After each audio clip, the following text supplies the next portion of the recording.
दोस्तों, एक बार फिर से स्वागत है आपका प्रजापति न्यूज में। विदेशों में आर्मी भर्ती के लिए महिलाओं का मेडिकल टेस्ट देखिए कैसे होता है, देखकर हैरान रह जाएंगे। छोटे बच्चे और लड़के कृपया ना देखें। आखिर क्या होता है महिला आर्मी मेडिकल टेस्ट में? क्या पुरुषों की तरह महिलाओं को भी अपने सभी कपड़े उतारकर टेस्ट करवाना होता है? क्या महिलाओं के लिए भी जांच की जाती है या फिर उनके लिए अलग नियम कानून है? आखिर कैसे होती है महिलाओं की आर्मी में भर्ती? उनके मेडिकल टेस्ट में क्या क्या प्रक्रिया अपनाई जाती है? दोस्तों, ये वो सवाल है जो अक्सर लोगों के मन में चला करते हैं, क्योंकि पुरुषों का आर्मी मेडिकल टेस्ट कैसे होता है ये तो हर कोई जानता है, लेकिन जब बात महिलाओं की आती है तो लोगों के दिमाग में सवालिया चिन्ह बन जाते हैं। पर आप चिंता मत कीजिए, क्योंकि आज की वीडियो में मैं यानी आपका दोस्त विशाल प्रजापति आपको महिला आर्मी मेडिकल टेस्ट की वो खास जानकारियां देने आया हूं जिन्हें जानकर आपके होश उड़ जाएंगे। लेकिन हाँ, वीडियो शुरू करने से पहले एक छोटी सी रिक्वेस्ट है। वीडियो के नीचे रेड कलर का सब्सक्राइब बटन दिख रहा होगा, उस पर क्लिक करके सब्सक्राइब कर लें और साइड में बेल आइकॉन भी दिख रहा होगा, उस पर भी क्लिक कर लें ताकि आपको वीडियो मिले सबसे पहले। दोस्तों, ये तो आप जानते हैं कि पहले के समय में लोग अपनी लड़कियों को पुलिस या सेना में भर्ती करने से काफी डरते थे और आज भी ये सिलसिला चल रहा है, क्योंकि सेना में महिलाओं की संख्या अभी भी बहुत कम है। जहां हमारे भारत देश में तीनों सेनाओं को मिलाकर 9,118 महिलाएं ही हैं और महिलाओं के सेना में भर्ती न होने के पीछे कई सारे कारण हैं, जिसमें सबसे बड़ा कारण भर्ती होने से पहले किया जाने वाला मेडिकल टेस्ट। क्योंकि पुरुषों के मेडिकल टेस्ट के बारे में तो हर कोई जानता है, पर महिलाओं के मेडिकल टेस्ट से जुड़ी जानकारियां बहुत ही कम लोगों के पास है, जिस वजह से वो काफी ज्यादा घबराती हैं।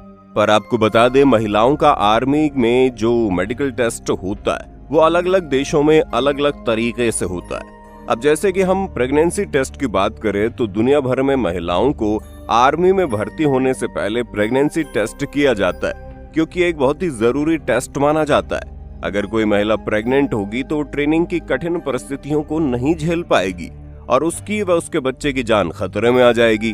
ऊपर से जितने भी सरकारी विभाग है उसमें प्रेगनेंसी पीरियड की लीव यानी कि छुट्टी दी जाती है। ऐसे में उस महिला का नौकरी कर पाना आर्मी में काफी मुश्किल हो जाएगा। दोस्तों, प्रेगनेंसी टेस्ट के लिए महिलाओं का अल्ट्रासाउंड होता है, यूरिन टेस्ट लिया जाता है और फिर मेडिकल ऑफिसर इस बात की जांच करते हैं कि महिला प्रेग्नेंट है या फिर नहीं। और यदि कोई महिला प्रेग्नेंट है तो उसे वहीं से घर भेज दिया जाता है, क्योंकि प्रेग्नेंट महिला का आर्मी ट्रेनिंग में कोई काम नहीं। और अगर किसी महिला का अबॉर्शन या फिर मिसकैरेज हुआ है तो उसके 12 हफ्तों के बाद ही वो आर्मी मेडिकल टेस्ट दे सकती है।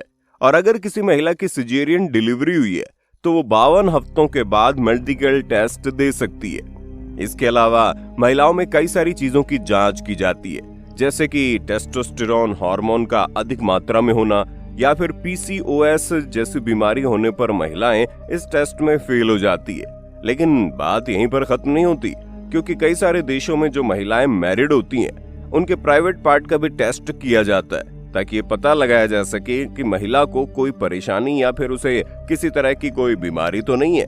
क्योंकि अगर ऐसा है तो कठिन ट्रेनिंग के दौरान महिलाओं को काफी दिक्कतों का सामना करना पड़ सकता है। इसके बाद एक और जांच की जाती है, जिसमें महिलाओं के ब्रेस्ट की अच्छी तरह से जांच होती है, जिसमें देखा जाता है कि महिला के ब्रेस्ट में कोई गांठ तो नहीं है या फिर उसमें किसी प्रकार का दर्द, सूजन वगैरह तो नहीं होगी, क्योंकि ये सारी चीजें आगे चलकर ब्रेस्ट कैंसर का रूप ले सकती हैं। ऊपर से अगर ब्रेस्ट में कोई समस्या होती है तो महिला को ट्रेनिंग में परेशानी आ सकती है। इसलिए भी इस तरह की महिलाओं को आर्मी ट्रेनिंग का हिस्सा नहीं बनाया जाता।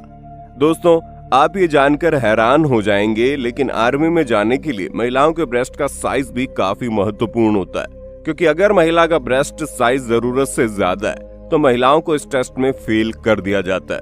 क्योंकि जाहिर सी बात है, जिस महिला का ब्रेस्ट साइज ज्यादा बड़ा होगा उसे शारीरिक परिश्रम में तकलीफ होगी और उन्हें भागने में दिक्कत आएगी और वो ट्रेनिंग सही से नहीं कर पाएगी। इसलिए मेडिकल टेस्ट में ही उसे रिजेक्ट कर दिया जाता है। अब महिलाओं का भी पुरुषों की तरह पाइल्स चेकअप होता है, जहां बवासीर का ये चेकअप कई सारी महिलाओं के लिए बहुत असहज होता है। जहां इस चेकअप के दौरान महिलाओं को झुकना पड़ता है, खांसना पड़ता है, जिससे बवासीर का चेकअप किया जाता है। असल में आर्मी में सोने, उठने और खाने पीने से लेकर ट्रेनिंग तक हर एक चीज बिल्कुल सही समय पर होती है, लेकिन यदि किसी महिला को पाइल्स है तो उसे काम करने में मुश्किल आ सकती है। ये वजह है कि आर्मी मेडिकल में महिला का ये चेकअप किया जाता है। अब आपको सुनकर अजीब जरूर लगेगा, लेकिन दुनिया के कई ऐसे देश भी हैं जब महिलाओं को आर्मी में भर्ती होने से पहले उनका वर्जिनिटी टेस्ट भी किया जाता है, क्योंकि उनका मानना है अगर महिलाएं वर्जिन नहीं है तो वो अपने काम पर अच्छी तरह से ध्यान नहीं दे पाएंगी। और ऐसा करने वाले देशों में सबसे पहला नाम इंडोनेशिया का आता है।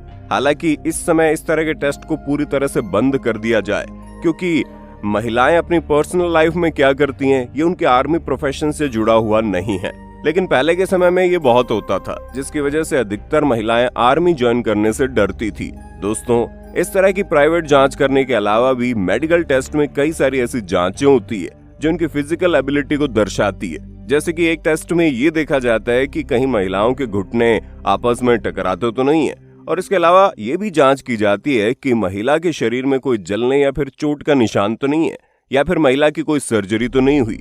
और दोस्तों, आर्मी के लिए आंखों की जांच भी बहुत जरूरी है, फिर चाहे वो पुरुष हो या फिर महिला, क्योंकि सेना में भर्ती होने के लिए आपकी आंखों का सही तरीके से काम करना बहुत जरूरी है, ताकि आप दूर से ही दुश्मनों की हरकतों पर नजर रख सकें और ये समझ सके कि गोली कहां से आ रही है, आपके ऊपर कहां से हमला हो रहा है, वगैरह वगैरह। और ये सब कुछ तभी हो सकता है जब आंखें बिल्कुल सही रहेंगी, इसलिए आंखों का ठीक होना बहुत जरूरी है।